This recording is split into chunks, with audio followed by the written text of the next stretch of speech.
우리 주 예수 그리스도의 아버지 하나님을 찬송하리로다. 그의 많으신 긍휼대로 예수 그리스도를 죽은 자 가운데서 부활하게 하심으로 말미암아 우리를 거듭나게 하사 산 소망이 있게 하시며 썩지 않고 더럽지 않고 쇠하지 아니하는 유업을 있게 하시나니 곧 너희를 위하여 하늘에 간직하신 것이라. 너희는 말세에 나타내기로 예비하신 구원을 얻기 위하여 믿음으로 말미암아 하나님의 능력으로 보호하심을 받았느니라. 그러므로 너희가 이제 여러 가지 시험으로 말미암아 잠깐 근심하게 되지 않을 수 없으나 오히려 크게 기뻐하는도다. 함께 읽겠습니다. 너희 믿음의 확실함은 불로 연단하여도 없어질 금보다 더 귀하여 예수 그리스도께서 나타나실 때에 칭찬과 영광과 존귀를 얻게 할 것이니라. 오늘 말씀 준비하면서 제가 좋아하는 시로 설교를 열었으면 좋겠다 싶어서 제가 가져왔는데요. 산속에서라는 나희덕 시인의 시입니다. 제가 한번 읽어드릴 테니까 들어보시겠어요? 길을 잃어보지 않은 사람은 모르리라.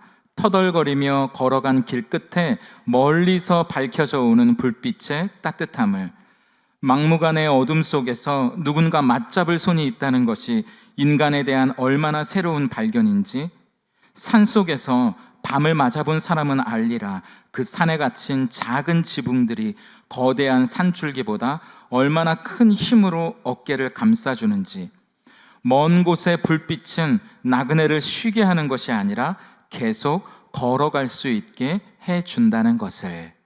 먼 곳의 불빛은 나그네의 걸음을 멈추게 하는 것이 아니라 오히려 그 불빛을 바라보며 계속 걸어갈 수 있게 해준다는 것을. 제목은 산속에서라는 제목인데 저는 이 제목을 우리의 인생 속에서로 바꿔 읽어도 무방하지 않을까 싶습니다. 사실 우리가 산에서 길을 잃는 것보다 우리의 인생에서 길을 잃을 때가 훨씬 더 많기 때문이죠.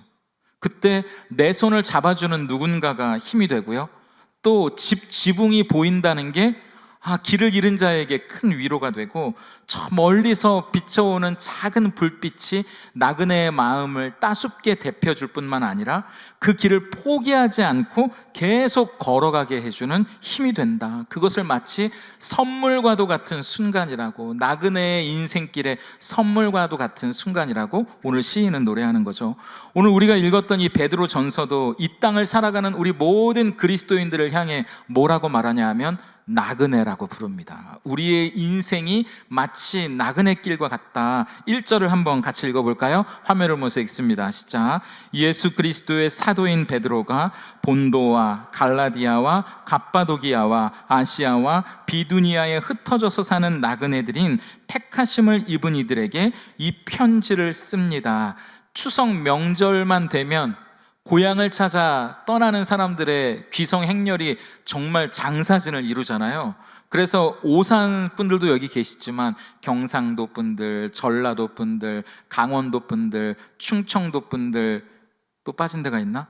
제주도 분들, 이북 오도민들까지, 어쨌든 우리가 여기가 고향이 아니라 고향을 떠나 타향살이를 하면서 그렇게 살아가는 것처럼 우리의 진짜 본향은 저 하늘에 있고 이 땅에서 하나님이 주신 믿음의 길을 한 걸음 한 걸음 걸어가는 나그네와 같다. 그래서 이 땅은 우리가 영원히 살 곳이 아니라 마침내 저 하늘에 하나님 앞에 갈 때까지 잠시 지나고 있는 믿음의 여정, 순례길이라고 하나님은 우리에게 말씀하시는 거죠. 근데 이 땅에서 길을 잃은 것처럼 느껴질 때가 있다는 거죠. 여러분, 가을이라 왠지 더 그런 마음이 들 수도 있는데 내가 왜 여기에 있지? 우울한 마음이 들기도 하고요. 오래 있었던 가족이 낯설어질 때도 있어요. 직장 사람들이 낯설어질 때도 있고, 또 내가 어디로 가야 하는지 길을 잃어버린 것만 같은 외로움이 찾아올 때도 있고요. 슬픔이 찾아올 때도 있고, 그리고 내가 이 땅에 나그네로 살다 보니 이 땅에 텃세를 부리는 사람들 앞에서 왠지 모를 슬픔과 고독이 밀려올 때도 있다는 겁니다. 때론 네가 여기 있을 곳이 아니야 라는 세상의 속삭임 앞에 나그네 된 우리가 주눅이 들 때도 있다는 말이죠. 그때 길을 잃어버린 것 같이 두렵고 불안해하는 내 손을 잡아주시는 주님의 손이 있다. 베드로는 오늘 편지를 통해 우리에게 그렇게 말하는 거죠. 외로워하지 말라고, 두려워하지 말라고 네 손을 가만히 잡아주시는 주님의 손이 있을 뿐만 아니라 우리가 길을 잃어버린 것 같은 그 어둠 가운데 저 멀리 환하게 보이는 불빛도 있다. 우리의 발의 등이 되고 그 길에 빛이 되는 하나님의 말씀을 따라 계속 걸어갈 수 있도록 힘을 내라고 우리를 응원해 주는 거죠. 이 세상의 텃세에 눌려 길을 펴지 못하고 주눅들어 있는 그런 우리에게 힘을 내라고 하나님이 이 편지를 통해 선물을 주셨다고 말하는 겁니다. 그 선물이 오늘 믿음의 길을 걸어가는 저와 여러분, 우리 모두에게 힘과 격려가 될 수 있기를 예수님의 이름으로 축복합니다. 그렇다면 그 선물이 뭘까? 첫 번째, 그 선물은 우리에게 저 하늘에 약속된 소망이 있다는 사실입니다.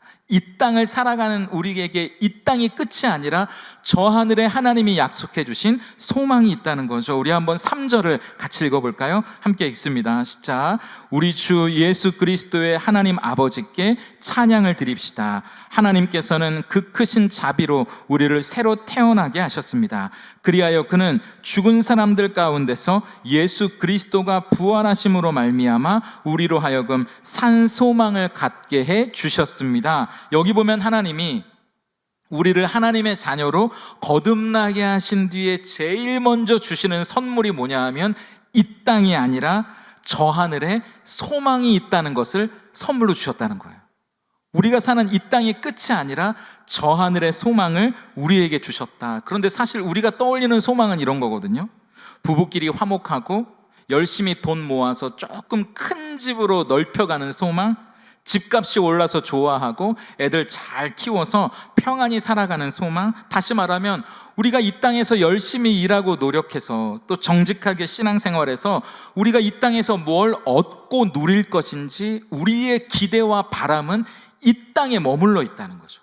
이 땅의 소망인데, 그런데 베드로가 우리를 보면서 빙긋이 웃으며 이렇게 말한다는 거죠. 아니, 그것보다 더 큰 소망이 있어. 그것보다 더 큰 소망이 있어 라고 말한다는 거예요. 그게 뭘까요? 3절을 다시 한번 띄워봐 주시겠어요? 우리가 새로 태어난 건 뭐 때문이다? 하나님의 크신 자비, 사랑 때문이다. 그럼 우리가 산 소망을 갖게 된 이유는 뭐냐? 예수 그리스도가 부활하셨기 때문이다. 이건 다시 말하면 이런 거예요. 예수가 진짜라면 우리가 거듭나 하나님의 자녀가 됐다는 것도 진짜지, 그렇다면 예수가 부활하셨다면 이 땅이 끝이 아니라 저 하늘이 있다는 것도 진짜라는 거야. 그 이야기를 하는 겁니다. 예수가 진짜라면 우리가 하나님의 자녀가 되었다는 것도 믿어 의심할 것이 없는 것처럼, 그분이 부활하셨다면 우리도 마찬가지로 부활하여 가게 될 저 하늘의 소망이 있다는 것도 진짜지, 이 땅이 끝이 아니라는 겁니다. 그래서 제가 어떤 목사님이 세미나에서 이런 질문을 하신 것이 기억이 나는데요. 여러분, 예고편이 아무리 재밌다고 해도 예고편이 중요합니까? 본 영화가 중요합니까? 이렇게 물으시는 거예요. 선물이 아무리 포장이 아름답다고 해도 포장지가 중요합니까? 포장지 속에 선물이 중요합니까? 우리 인생도 그렇습니다. 지금 우리가 이 땅에서 살아가는 삶이 아무리 좋고 귀하다고 해도 그것은 예고편에 불과할 뿐, 포장지에 불과할 뿐, 우리가 가게 될 저 하늘의 소망과 비견한다면 아무것도 아닐 수 있습니다. 본 영화가 저 하늘에서 시작됩니다. 진짜 멋진 선물이 우리를 기다리고 있다고요. 그래서 C.S. 루이스는 이런 이야기를 합니다. 신자의 자리로라는 책에서 제가 읽어드릴게요. 너무나 멋진 문장인데요. 하나님의 영광이 이처럼 강의 하류에서도, 우리가 사는 이 땅에서도 우리를 기쁘게 도취시킨다면, 그 영광의 강물이 흘러나오는 수원지 저 하늘에서 그것을 맛볼 수 있다면 그것은 얼마나 엄청난 기쁨일까? 그 뒤에 멋진 문장이 이어집니다. 바로 그것이 우리의 미래다.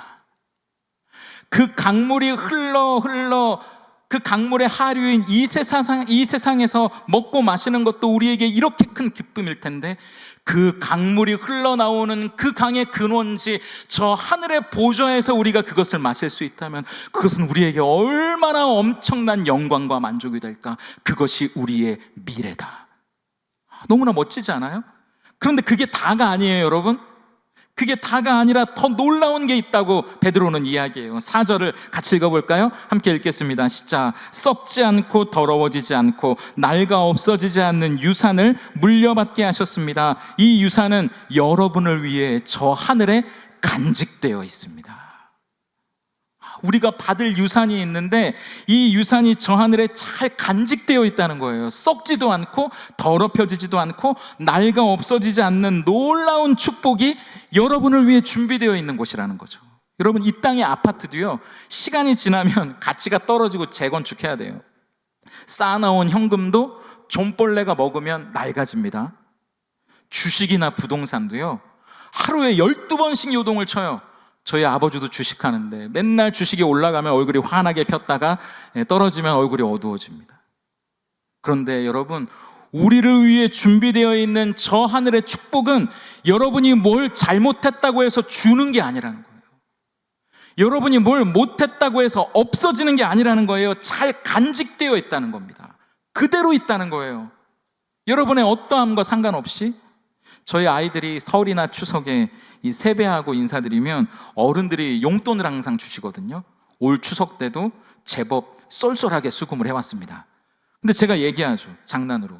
야, 그거 아빠 줘, 아빠가 잘 맡아줄게, 이러면 절대 주지 않습니다. 아빠에게 갔던 그 돈이 자기 주머니로 다시 돌아온다는 보장이 없거든요. 불안한 거예요. 그래서 절대 맡기지 않아요. 그런 눈빛으로 보지 마시고 줍니다. 저는 줘요.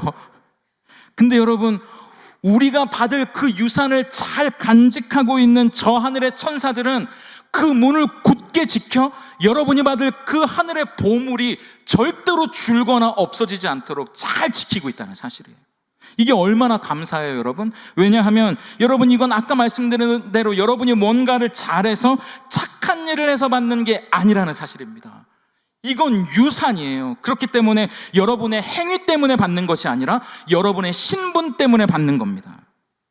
여러분이 이 땅에서 뭔가를 이루고 해냈기 때문에 받는 보상이 아니라 그분의 자녀이기 때문에 우리가 마땅히 받을 은혜라는 사실이에요. 그래서 여러분이 어떤 일을 해도 무엇인가를 잘하고 못하건 상관없이 받을 하늘의 보물이라는 사실입니다.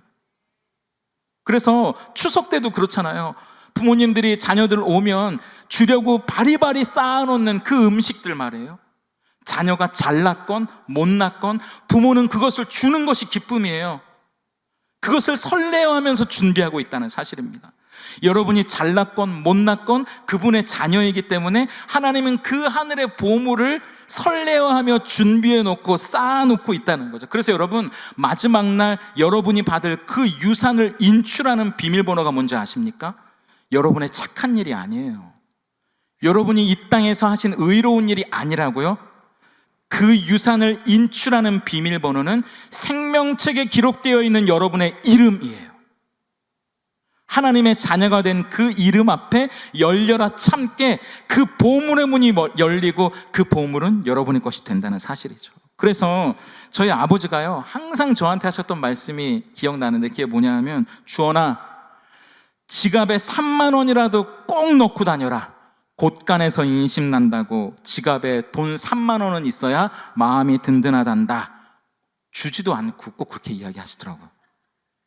근데 여러분, 지갑 속에 있는 단돈 3만 원도 우리의 마음을 든든하게 한다면 장차 우리가 가게 될, 장차 우리가 살게 된 그 나라에서 받게 될 저 하늘의 유산이 있다면, 그 하늘의 보물이 넘치도록 우리에게 주어져 있다면, 여러분, 그것은 우리의 마음을 얼마나 든든하게 만들까요? 우리의 배포를 얼마나 크게 만들까, 그 말이죠.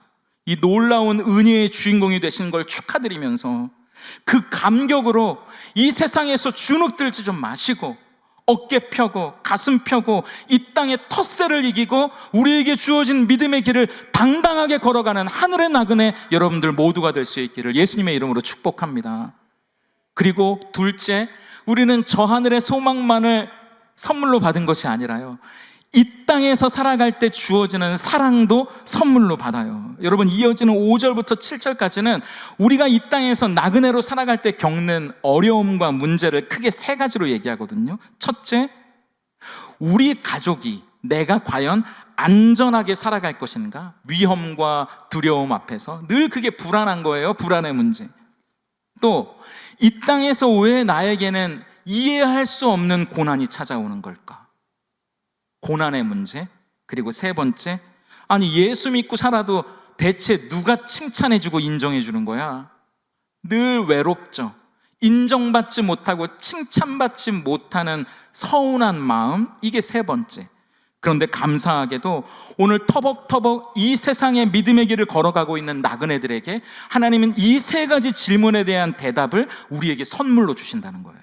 먼저 불안에 대한 대답을 5절을 읽어보며 함께 살펴볼까요? 함께 읽습니다. 시작. 하나님께서는 여러분의 믿음을 보시고 그의 능력으로 여러분을 보호해 주시며 마지막 때에 나타나기로 되어 있는 구원을 얻게 해 주십니다. 하나님의 능력으로 여러분을 보호해 주신다는 거예요. 근데 우리가 사는 세상은요, 질병이 갑자기 찾아와요. 실패가 불현듯 찾아오고 어려움이 갑자기 찾아옵니다. 그 앞에서 내가 안전할 수 있을까? 우리 가족이 안전할 수 있을까? 불안해하죠. 그런데 불안해하는 우리에게 하나님은 걱정하지 말라고 끝까지 하나님의 능력으로 우리를 보호해 주겠다고 말씀하세요. 그런데 재미있는 것은 하나님의 능력으로 보호해 주신다는 이 보호라는 단어가요, 도시나 성을 지킨다는 말이거든요. 근데 이게 재미있는 것이 밖에서 들어오는 사람이 못 들어오도록 밖에서 잠글 뿐만 아니라 안에서도 나갈 수 없도록 안에서도 잠근단 말이에요. 밖으로도 잠겨 있고 안에서도 잠겨 있다는 말입니다. 이게 무슨 의미냐 하면 설명드릴게요. 제 아내가 암 진단을 받고 수술을 하고 그리고 제가 간병하기 위해 이제 서울과 오산을 이렇게 차 타고 오가는데 제 마음 가운데 문득 떠올랐던 말씀이 시편 121편 7절이에요. 이 말씀이에요. 우리 같이 읽어볼까요? 시작. 여호와께서 너를 지켜 모든 환난을 면하게 하시며 또 내 영혼을 지키시리로다. 이 말씀이 운전대를 잡고 있는 제 마음 가운데 떠오르는 거예요. 근데 이 말씀이 떠오르면서 동시에 제 마음 가운데 어떤 마음이 들었는지 아세요? 하나님, 환난을 면하게 하신다면서요. 근데 이미 환난이 있잖아요. 제 아내는 암에 걸렸잖아요. 수술했거든요. 이게 무슨 말씀이세요? 하나님을 향해 원망이 되는 마음이 이렇게 쓱 올라오더라고요. 근데 동시에 제 마음 가운데 이런 음성이 들리는 거예요. 저 성 바깥에 어떤 환난이 있더라도 저 성문이 열리는 법은 없다.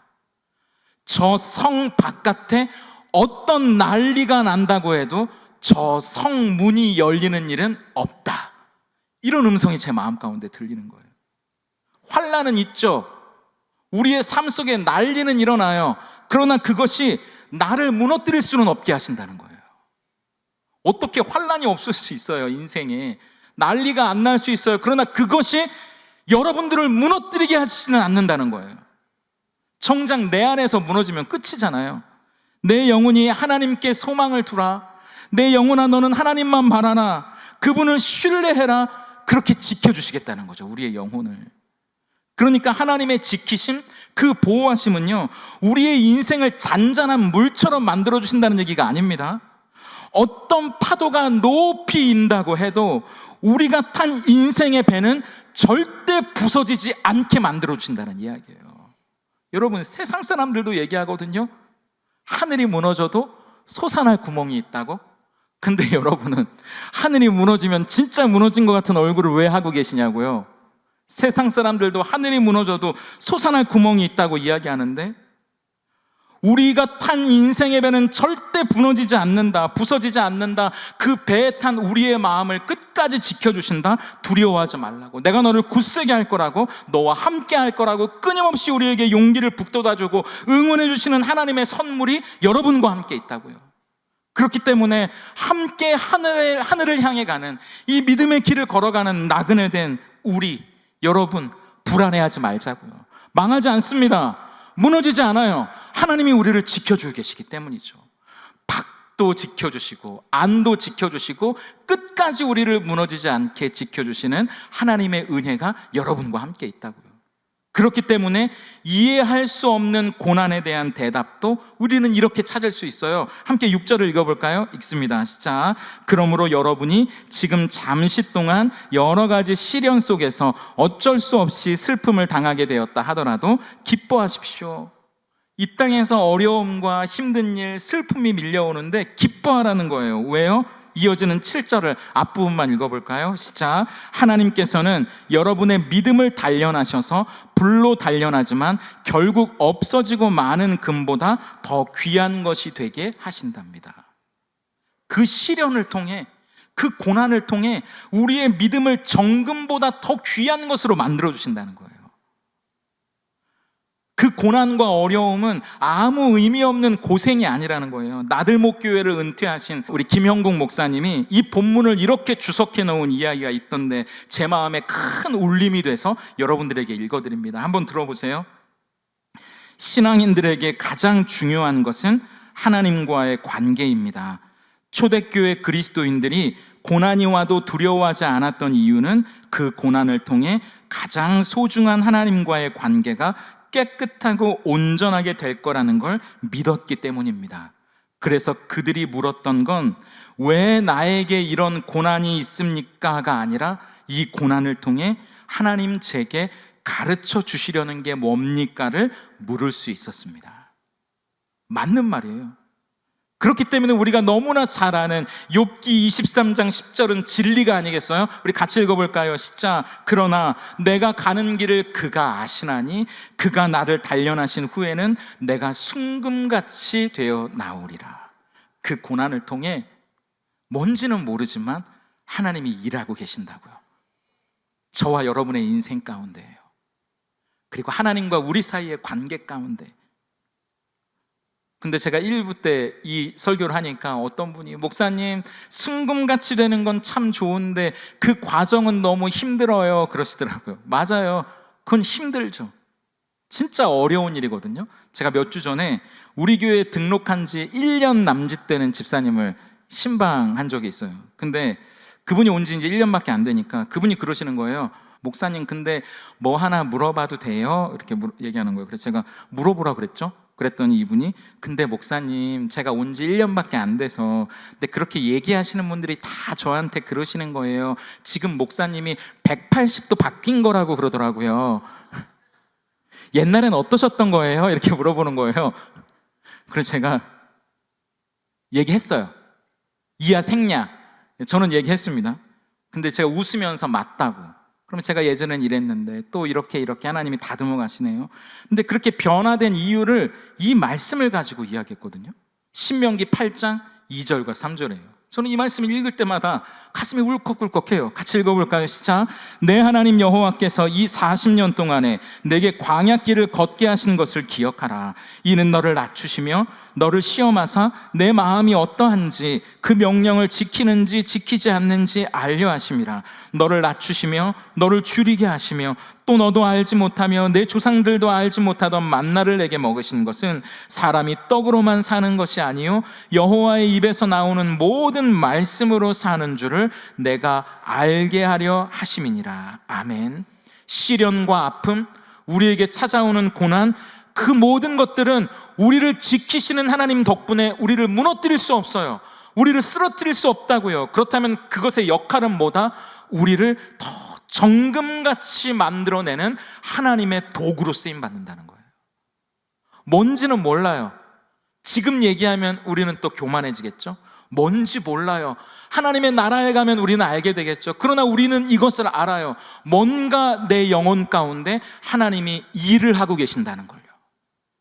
하나님과 나 사이의 그 관계 가운데 하나님이 이 고난을 통해, 이 힘든 일을 통해 무슨 일인가를 하고 계신다는 것, 그것을 우리는 안다고요. 그렇기 때문에 세상과 나는 간 곳 없고 구속한 주만 보이는구나, 이 찬송가의 고백이 우리의 고백이 되는 거예요. 더 정금같이 정말 세상에 쓸데없는 것들, 그동안 하나님과 나 사이를 가로막고 있는 모든 것들은 다 치워지고 그분만 보이는 거죠. 그래서 여러분, 고난 이후에 깨달은 행복은 고난 이전으로 돌아가기 싫어지는 거예요. 그 고난은 힘들었지만 말이죠, 그 이전에는 느낄 수 없었던 새로운 삶의 문이 열리는 거예요.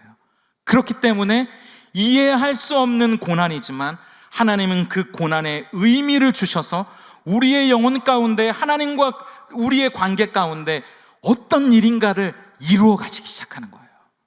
그렇기 때문에 여러분, 그것을 인정하게 되면 오늘 우리가 이 땅을 살면서 누구의 인정과 칭찬을 받아야 하는지가 명확해져요.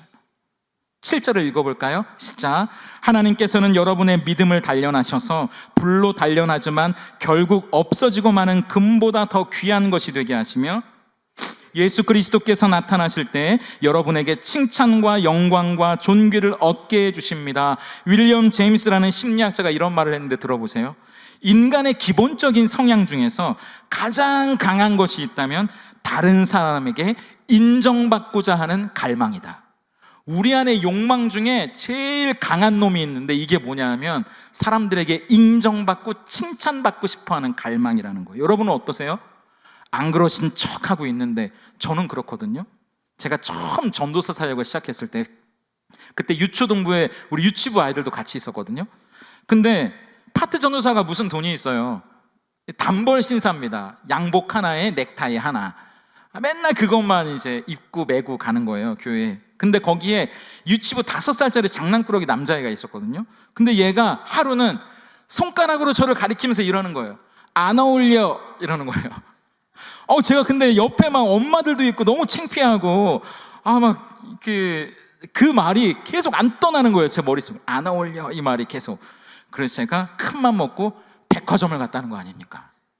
그래서 물론 백화점 가판대기는 하지만 제 이 지갑을 털어서 넥타이를 제 돈 주고 샀어요. 그것도 애매하고 어중간한 색깔을 사면 얘가 못 알아볼까 봐 화려한 색깔로 샀습니다. 얘가 알아보라고.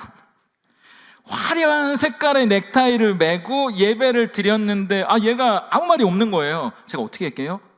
괜히 얘 앞을 어슬렁거리기 시작합니다. 괜히 이렇게 알아봐 달라고. 그리고 괜히 얘한테 말을 걸고 드디어 얘가 알아차렸어요. 그리고 저한테 손가락을 들면서 얘기했습니다. 역시 안 어울려, 이렇게. 네. 여러분, 지금 누구의 인정과 칭찬을 받기 위해 사세요? 그리고 그게 채워지지 않으면 속상하시죠? 제가요 5살짜리 장난꾸러기한테 넥타이에 어울린다는 얘기 한번 들으려고 그랬던 걸 생각하면 지금도 얼굴이 화끈거리거든요. 근데 제가 설교를 이렇게 적으면서 제 마음 가운데 그런 음성이 들리는 거예요. 이 목사야, 지금은 좀 나아졌니? 근데 솔직히 모르겠어요. 모습만 달라졌을 뿐 여전히 저는 이 말씀을 붙잡고 믿음의 싸움을 하거든요. 같이 읽어볼까요? 요한복음 5장 44절이에요. 시작. 너희가 사람에게서는 서로 칭찬을 받으려고 하면서도 한 분밖에 계시지 않는 하나님에게서는 칭찬을 받으려고 하지 않으니 어떻게 나를 믿을 수 있겠느냐. 하나님이 아닌 세상 엉뚱한 것에 인정을 받으려고 소중한 주변 사람들을 힘들게 하는 것이 우리고요. 하나님이 아닌 세상의 인정, 칭찬을 받으려고 눈에 보이는 엉뚱한 것을 붙잡기 위해, 더 갖기 위해 이리저리 뛰어다니는 게 어리석은 우리들이라고요. 사람 마음에 들려고 여러분 엉뚱한 노력하고 있지는 않으세요? 아니면 남편, 아내의 인정과 칭찬이 없어서 서운하지는 않으세요? 누군가의 인정이 없어서 속상하지는 않으세요? 이젠 그러지 않으셔도 돼요. 지금까지 걸어온 여러분의 인생길 잘 걸어왔다고 머리 쓰다듬어 주시고 앞으로도 잘 걸어갈 거라고 격려해 주시는 하나님의 인정과 칭찬이 여러분들을 향하고 있기 때문이죠. 그것이 우리의 인생의 선물이 된다고 이야기해요. 그러므로 우리가 걸어가는 이 믿음의 길, 이 인생의 나그네 길, 그 인정, 칭찬, 세상의 엉뚱한 것으로부터 받는다고 이리저리 뛰어다니지 마시고 우리를 잘했다 칭찬해 주실 그분 바라보며 한 걸음 한 걸음 걸어가실 수 있기를 예수님의 이름으로 축복합니다. 제가 정말 사랑하는 이야기로 오늘 설교 마치려고 하는데요, 팀 켈러 목사님이 일과 영성이라는 책에서 한 이야기를 소개해요. 이 니글의 이파리라는 이야기거든요. 이 니글이 누구냐 하면 화가의 이름이에요. 그 화가가 그린 이파리, 니글의 이파리입니다. 너무나 유명한 이야기예요. 근데 이 니글이라는 화가한테는 꿈이 있었는데요, 하나의 이파리를 그려서 그 이파리로 시작된 큰 나무, 그리고 그 나무 뒤로 아름다운 마을까지 찬란하게 빛나는 그 그림을 완성하는 게 이 니글이라는 화가의 인생의 꿈이었어요. 근데 이 니글이 이파리 하나를 그려놓고 병에 걸립니다. 그리고 마침내 죽음의 순간이 찾아와요. 니글의 마음이 어땠겠어요? 내가 평생 해놓은 일이라고는 이파리 하나 그린 것밖에 없구나. 후회가 몰려오죠. 자책이 몰려와요. 내가 큰 꿈을 가졌지만 그가 평생 이룬 것은 고작 이파리 하나밖에 없었거든요. 후회하고 자책하면서 천사와 함께 천국으로 갑니다. 근데 천국으로 가는 길에 니글이 뭔가를 발견하고 깜짝 놀래요. 그리고 그곳을 향해 엄청난 속도로 뛰어갑니다. 그리고 두 손을 벌려 소리를 지르기 시작하죠. 거기에는 내가 이 땅에서 이파리 하나밖에 그려놓지 않았던 그의 머릿속에만 있었던 상상 속의 나무가 실제로 있는 거예요. 그 이파리로부터 시작된 큰 나름들이 나무뿐만 아니라 그 나무 뒤로 아름다운 마을이 실제로 있었다는 겁니다. 니글이 소리를 지르며 뛰어다닙니다. 내가 꿈꿨던 그것이 이곳에 있습니다. 내가 이룬 것이 아닙니다. 내가 그린 것이 아닙니다. 이것은 하나님의 선물입니다. 진짜 그것이, 내가 꿈꿨던 그곳이 이곳에 완성되어 있다니, 이렇게 놀라운 일이 있다니. 니글이 소리를 지르며 뛰어다니기 시작하죠. 그래서 팀 켈러 목사님은 이 이야기의 챕터를 이렇게 적어놓습니다. 제목을 There really is a tree. 정말로 그곳에 나무가 있었다. 정말로 그곳에 나무가 있었다. 여러분, 제가 이 이야기를 왜 드리는지 생각해 보세요. 이 땅에 나그네로 살면서 우리는 이 인생에서 여러분이 꿈꾸고 여러분이 바라고 여러분이 기대했던 것을 완성할 수 없어요. 내가 뭘 제대로 한 것도 없는 것 같은데 왜 난 이 모양일까? 또 일이 잘 안 됐네. 이것밖에 난 한 게 없구나 싶어도 여러분 기억하세요. 그걸 이루는 건 여러분이 아니라 하나님이라는 사실을요. 여러분이 완성하는 것이 아니라 그분이 완성하는 거예요. 우리는 최선을 다할 뿐이에요. 그게 이파리 하나를 그리는 것이든 이파리 2장, 3장을 그리는 것이든 그것에 마침표를 찍으시고 완성하실 분은 여러분이 아니라 하나님이라는 사실이죠. 그것이야말로 놀랍고 위대한 복음의 이야기예요. 그것을 우리가 완성할 수 있다면, 우리가 마침표를 찍을 수 있다면 그것은 교만이죠. 그게 아니라는 거예요. 우리가 진짜 이루고 싶었던 삶을 살지 못하고 이 땅에서는 매번 실패하고 지질이 궁상 같은 삶을 살아도요, 내가 그리려는 인생의 그림을 채 그리지 못하고 겨우 이파리 하나밖에 그려놓은 게 없어도요, 저 하늘에서는 멋지고 아름다운 그림으로 완성되어 있을 거예요. 왜냐고요? 내 힘과 의지, 여러분의 방법과 지혜가 아니라 그것을 완성하시는 분은 따로 있기 때문입니다. 여러분의 인생을 예수 그리스도와 함께 시작하셨고 마침내 그분의 부활로 말미암아 완성하실 그분이야말로, 그분의 사랑이 우리에게 선물로 주어졌다면 그분의 사랑이 우리를 끝까지 붙들 거니까요. 그 사랑이 여러분의 인생을 완성시켜 주실 거니까요. 그러니까 우리는 이 땅에서 최선을 다할 뿐이에요. 그 다음은 하나님께 맡겨드리면 됩니다. 그러니까 우리의 마음이 평안할 수 있는 거예요. 내가 여기서 완성해야 된다면 얼마나 불안하고 두렵겠습니까? 늘 후회하고 자책할 수밖에 없는 것이죠. 아니요, 최선을 다하셨으면 그것은 하나님이 완성하실 거예요. 그러므로 하나님은 스스로를 처음과 마지막이라고 부르시며 알파와 오메가라고 부르시죠. 시작하신 그분이 그것을 이루시는 주 예수 그리스도의 날까지 끝까지 붙드실 것을 확신하라고 말씀하시는 거죠. 그렇기 때문에 제가 숨겨놓은 말씀 7절까지만 읽으셨잖아요. 이것을 신뢰하는 자는 이렇게 노래할 수 있어요. 이어지는 8절과 9절 같이 읽어볼까요? 시작. 지금 그를 보지 못하면서도 믿고 말로 다 표현할 수 없는 즐거움과 영광을 누리면서 기뻐하고 있습니다. 여러분은 믿음의 목표, 곧 여러분의 영혼의 구원을 이루어가고 계시는 겁니다. 붙드시는 이도 이루시는 이도 그분이시니 오늘 어떤 어려움과 힘든 일이 있더라도 좌절하거나 낙심하지 마시고 여러분을 향하신 그 놀라운 사랑, 그 사랑 안에서 다시 일어나시면 돼요. 그분이 여러분들을 마침내 완성시키실 것이기 때문이죠.